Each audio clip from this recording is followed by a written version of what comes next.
নমস্কার বন্ধুরা, সুস্বাদু হেসেলের সকলকে স্বাগত জানাই। আশা করি সকলে ভালো আছো। তো বন্ধুরা, আজকে আমি একটা পনিরের নিরামিষ করে একটা রেসিপি নিয়ে এসেছি তোমাদের সামনে। তো এটা হচ্ছে ক্যাপসিকাম দিয়ে পনির রান্না। তো চলো কী কী লাগছে দেখে নিই। তো এখানে আমি যতটুকু পরিমাণ পনির নিয়েছি ঠিক সম পরিমাণে ক্যাপসিকাম নিয়েছি 1 বাটি দই, সাথে নিয়েছি হচ্ছে কিছুটা কাজু বাদাম আমি বেটে রেখেছি, দেখতেই পাচ্ছ। আর এখানে নিয়েছি 10টা মতো কাঁচা লঙ্কা আমি বেটে রেখেছি, আর 1 চামচের একটু বেশি আদা বাটা নিয়েছি। আর ফোড়নে যাবে নিয়েছি 2টো তেজপাতা আর কয়েকটা গরম মশলা, যেমন এলাচ আর দারচিনি আমি একটু কুটে রেখেছি। আর রান্নাটা করব সাদা তেলে। চলো আমরা শুরু করি। চলো, আমি কড়াই বসিয়ে দিয়েছি, এর মধ্যে আমি দিলাম তেল।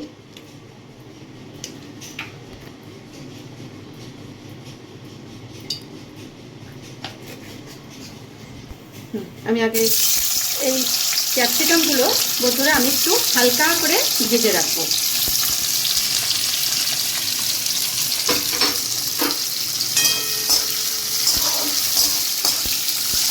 এগুলো খুব একটা বেশি ভাজবো না, কেননা এর মধ্যে একটা খুব সুন্দর একটা ক্যাপসিকামের একটা গন্ধ হয়। সেই গন্ধটা যেন আমি রান্নার মধ্যে যেন আমি পাই, সেই জন্যে এই ক্যাপসিকামটা আমি একটু কাঁচা কাঁচাভাবে একটু ভাজবো, কারণ ক্যাপসিকাম বেশি ভাজলে সেই গন্ধটা চলে যাবে। আমি এর মধ্যে একটুখানি লবণ দিয়ে দেবো। লবণ দিলে ক্যাপসিকামটা একটু তাড়াতাড়ি একটু নরম হয়ে আসবে।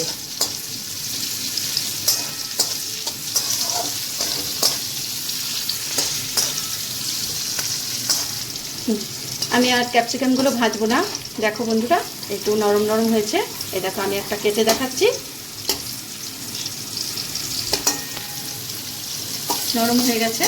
আমি এখন ক্যাপসিকামগুলো আমি একটা অন্য জায়গায় উঠিয়ে রাখছি। এখন আমি পনিরগুলো ভেজে নেব একদম অল্প করে। পনিরগুলো আমি একদম নরম নরম করে ভাজবো, যাতে পনিরগুলো শক্ত না হয়ে যায়।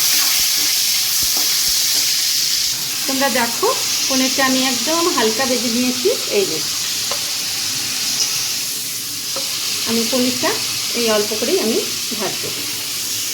আর এই পনিরটা গরম জলে দিতে হবে না, এটা হচ্ছে খুব ভালো ফ্রেশ একদম সফট পনির।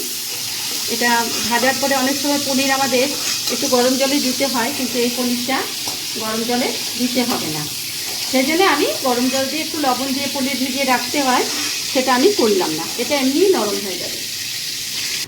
আমি এই তেলের মধ্যে, এই ভাজা তেলের মধ্যে বন্ধুরা আরও 2 টেবিল চামচ আমি তেল দিয়ে দিলাম, আন্দাজ করে দিলাম। আমি এর মধ্যে আগেই আমি একটু এই আধা চামচ মতো আমি ঘি দিয়ে দিলাম।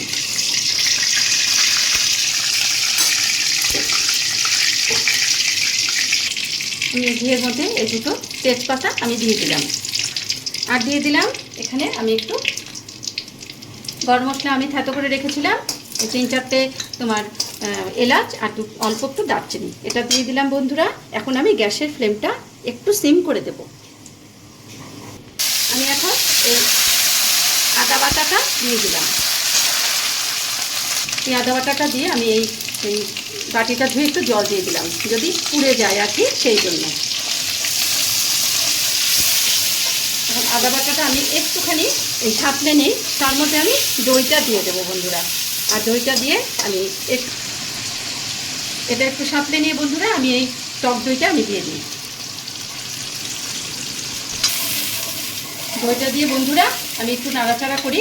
আর তাছাড়া দইটা আমি ফেটিয়ে রেখেছি, সেই জন্য দইটা ফাটবে না। আর যদি তোমরা মনে করো দইটা না ফেটিয়ে আর গ্যাসের ফ্লেমটা একটু জোরে থাকলে, তাহলে দইটা ফেটে যেতে পারে। আমি এর মধ্যে এই কাজু বাদাম বাটাটা দিয়ে দিলাম। এখন গ্যাসের ফ্লেমটা আমি বন্ধুরা স্লো টু মিডিয়াম করে দিলাম। আমি এখন এই বাটিটা ধুয়ে একটু জল দিয়ে দিলাম।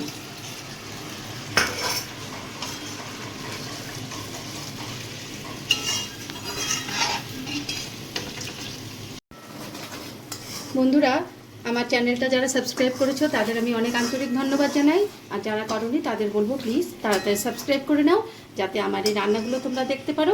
আর প্লিজ বেল আইকন প্রেস করো, আর ফেসবুকে থাকলে তোমরা পেজটা প্লিজ ফলো করো। আর আমার রান্নাগুলো দেখে তোমাদের কেমন লাগছে প্লিজ কমেন্ট করে জানিও, আর লাইক কমেন্ট একটু করো। এখন বন্ধুরা আমি একটু এর মধ্যে লবণ দিয়ে দেবো।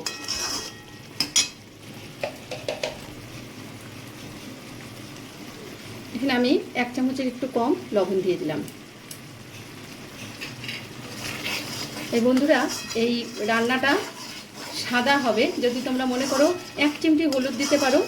অনেকে হলুদ ছাড়া রান্না খেতে চাই না আমরা, তাহলে দিতে পারো, তবে রঙটা যেন চেঞ্জ না হয় সেটা একটু দেখো। এখন এই তেলটা চারিদিকে ভেসে উঠছে, তোমরা দেখতে পাচ্ছ। আমি এখন একটুখানি জল দেব। আমি এখন 1 বাটি মতো জল দিয়ে দিলাম।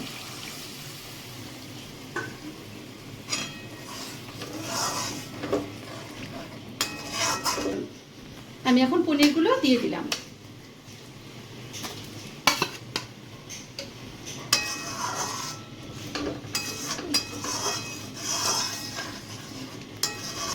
এখন আমি কাঁচা লঙ্কা বাটাটা দেব।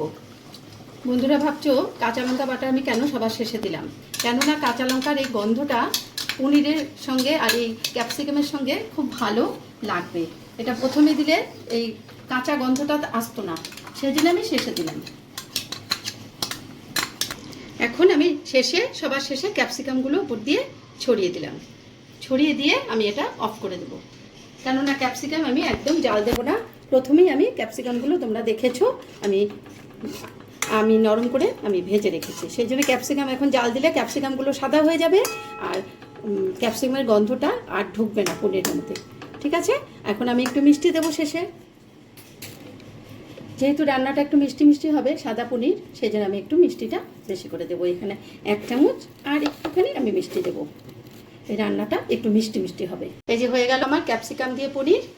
তো এই রান্নাটাকে ক্যাপসি পনিরও বলা হয়। আর আমি কয়টা উপর দিয়ে একটু ক্যাপসিকাম আগের থেকে হালকা করে ভেজে রেখেছিলাম, সেটা আমি তোমাদের উপর দিয়ে আমি পনিরের মধ্যে গার্নিশ করে দিলাম। দেখো বন্ধুরা কি সুন্দর রঙটা এসছে, আর খেতেও দুর্দান্ত হয়। তোমরা এটা করে দেখবে, করে আমাকে প্লিজ কমেন্ট করে জানাবে যে তোমাদের রান্নাটা কেমন হলো। আবার একটা রেসিপি নিয়ে তোমাদের সামনে আমি হাজির হব। ততক্ষণ পর্যন্ত আজ তবে এইটুকু থাক, বাকি কথা পরে হবে।